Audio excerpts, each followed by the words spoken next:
ये उड़ने वाले मॉन्स्टर्स क्या हैं? रूस पर पागल हमला। क्या तुम यकीन कर सकते हो? रूस के न्यूक्लियर बॉम्बर्स पर एक क्रेजी हमला। फूंक, डिस्ट्रॉयड। ये कोई मूवी नहीं है, ये रियल है। ये बॉम्बर्स हॉलिडेज के लिए नहीं हैं, ये न्यूक्लियर बॉम्ब्स ले जाते हैं। हाँ, वही वाले जो शहरों को मिटा सकते हैं।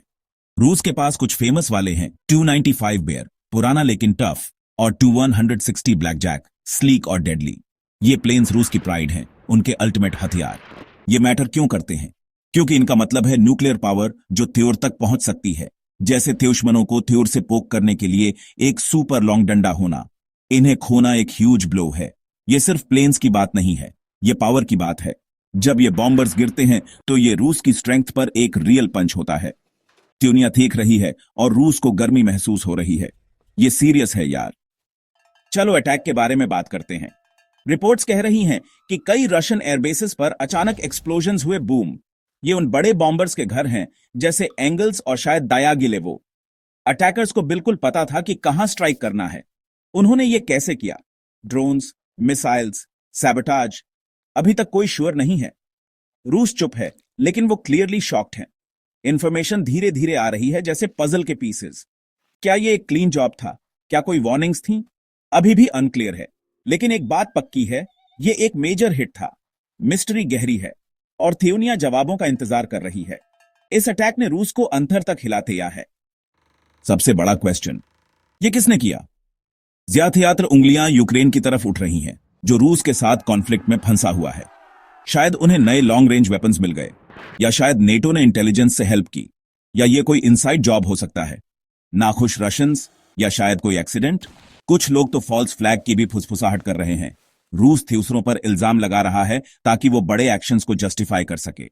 वॉर में सच पकड़ में नहीं आता, कुछ भी पॉसिबल है। इंपैक्ट बहुत बड़ा है। रूस ने अपने कुछ सबसे डरावने बॉम्बर्स खो दिए हैं।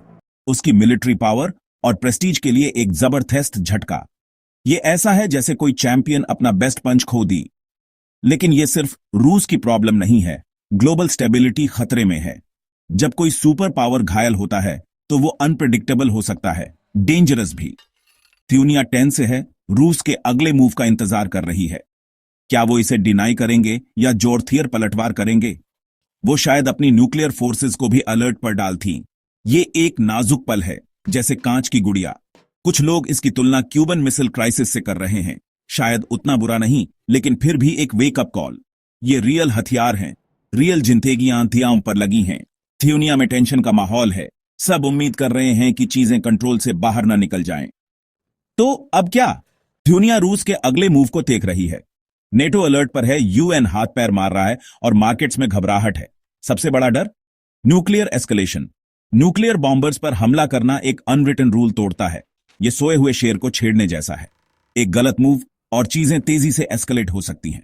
हम क्या कर सकते हैं?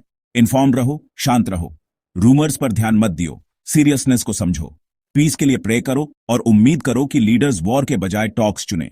दुनिया को सॉल्यूशंस चाहिए और प्रॉब्लम्स नहीं। चलो कुछ शांति की उम्मीद करते हैं यार।